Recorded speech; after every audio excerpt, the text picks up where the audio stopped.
আসসালামু আলাইকুম, কেমন আছেন সবাই? আল্লাহর রহমতে আমরাও ভালো আছি। আমি এই তো আরেকটা রান্নার ভিডিও নিয়ে চলে আসলাম। আজকে রান্না করব আমি 3টা সবজি দিয়ে একটা চাইনিজ সবজি বানাবো। ওই যে এখানে পেঁপে কেটে নিছি, ফুলকপি আর একটু এখানে আছে বিনস, ক্যারট, মটরশুঁটি। এই 3টা দিয়ে আমি একটা সবজি বানাবো। তো এখানে আমি দেশি পেঁয়াজ একটা কিউব করে কেটে নিছি, কয়েকটা কাঁচামরিচ ফালি করে নিছি, সামান্য একটু ব্ল্যাক পেপার নিছি, আর এখানে আছে কনটেক্সট পাউডার, আর এখানে আছে একটা সাদা ডিমের অংশ। তো এগুলা দিয়ে আমি সবজিটা বানাবো, আমার সাথে থাকেন। প্রথমে আমি দিয়ে দিব মিক্স করে কেটে রাখা পেঁয়াজগুলো, দিয়ে হালকা একটু ভেজে নিব।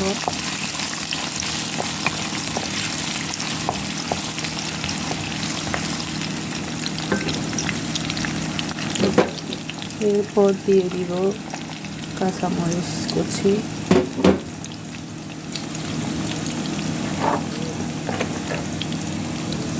স্বাদ মতো একটু লবণ। তো এগুলো একটু কালার হয়ে আসলে আমি সবজিগুলো দিয়ে দিব। তো আমি সবজিগুলো সব দিয়ে দিছি। এখানে আমি কোনো হলুদ দিব না, লাল মরিচও অ্যাড করব না। তো এগুলো একটু সিদ্ধ হতে থাকুক, এরপর বাকিটা দিব। তো আমার সবজিগুলো সিদ্ধ হয়ে গেছে। ব্ল্যাক পেপারটা আমি সেটা দিব।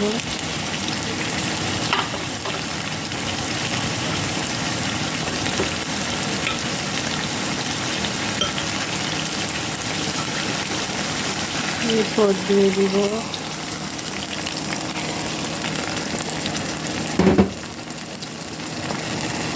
ডিমের সাদা অংশটা দিয়ে দিলাম।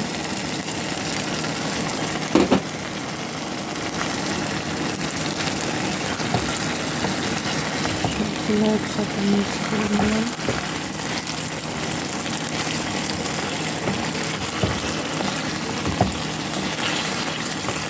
আপনারা যখন এই সবজিটা রান্না করবেন তখন ডিমের সাদা অংশটা দিবেন, তাহলে সবজিটা দেখতে অনেক সুন্দর লাগে।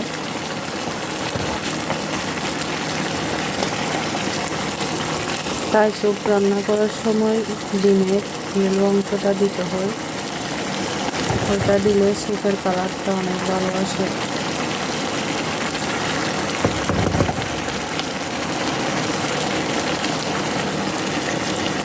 তো এই তো আমার সবজিটা হতে থাকুক, ফাইনাল লুকটা দেখাবো একটু করে। তো এই তো আমার রান্নাটা শেষ হয়ে গেল। আমি একটু ধনিয়া পাতা কুচি দিয়ে দিলাম।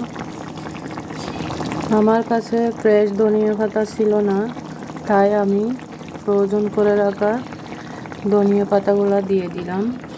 এই যে ডিপ করে রাখছিলাম কেটে, এখন একটু দিয়ে দিলাম। তো আমার রান্নাটা কেমন হয়েছে সবাই জানাবেন, লাইক কমেন্ট দিয়ে পাশে থাকবেন। সবাই ভালো থাকবেন, সুস্থ থাকবেন। আসসালামু আলাইকুম, আল্লাহ হাফেজ।